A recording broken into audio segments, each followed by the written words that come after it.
పిఠాపురంలో పవన్ ఓటమి ఖాయమా? పిఠాపురం ఈ పేరు నిన్నటి వరకు పెద్దగా తెలియకపోవచ్చు, కానీ నేడు తెలుగు రాష్ట్రాలలో మారుమోగుతున్న పేరు.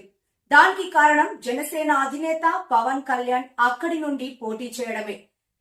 మొదట పవన్ పిఠాపురం నుండి పోటీ చేస్తున్నా అని ప్రకటించగానే ఆయన గెలుపు నల్లేరు మీద నడకే అనుకున్నారు.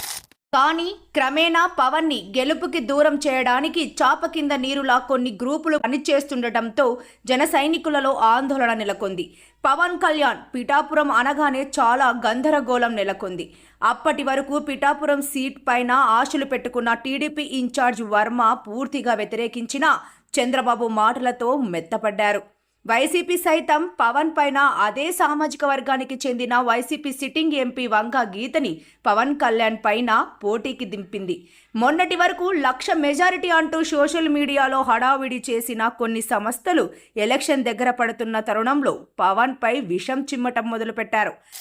ప్రజారాజ్యం సమయంలో చిరంజీవికి పాలకొల్లులో ఆశలు చూపించడంతో పాలకొల్లులో గెలుపు ఖాయమనుకుని పాలకొల్లుని లైట్ తీసుకుని పార్టీ అధినేత హోదాలో రాష్ట్రం మొత్తం తిరగటంలో బిజీగా ఉన్న సమయంలో పక్కన ఉన్న వాళ్లే చిరంజీవిని ముంచేసినట్లు పవన్ కళ్యాణ్ ని కూడా పిఠాపురంలో వంగ గీత చేతిలో ఓడించి ఒక ఆడదాని చేతిలో ఓడిపోయినట్లుగా క్రియేట్ చేసి పవన్ ఆత్మవిశ్వాసానికి దెబ్బ కొట్టి కళ్యాణ్ ని శాశ్వతంగా రాజకీయాలకి దూరం చేయాలని భారీ ప్లాన్ జరుగుతుంది.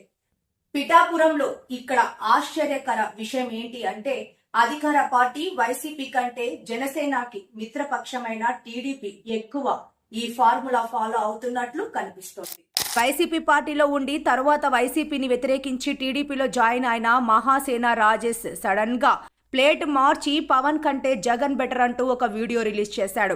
రాజేష్ ని వైసీపీ లేదా టీడీపీ డైరెక్షన్ చేశారు అనే విషయం పక్కన పెడితే ఎలక్షన్ కి కేవలం 6 రోజుల ముందు పవన్ చరిష్మాని మసకబర్చి ఓటమి పాలు చేయాలి అని తీవ్ర ప్రయత్నాలు జరుగుతున్న మాట వాస్తవం. పవన్ ఓటమి కోసం ఓ పక్క వైసీపీ కోట్లు కుమ్మరిస్తుంటే మరోపక్క మిత్రపక్షం టీడీపీ సొంత నాయకుల చేత మాటల దాడి చేపిస్తున్నారు. పవన్ ఇప్పటికైనా మేలుకొని మిత్రపక్షాల ప్రచారం పక్కన పెట్టి ఈ 6 రోజుల్లో అయినా పిఠాపురంలో లేకపోతే పవన్ కళ్యాణ్కి మరోసారి పరాభావం తప్పకపోవచ్చు.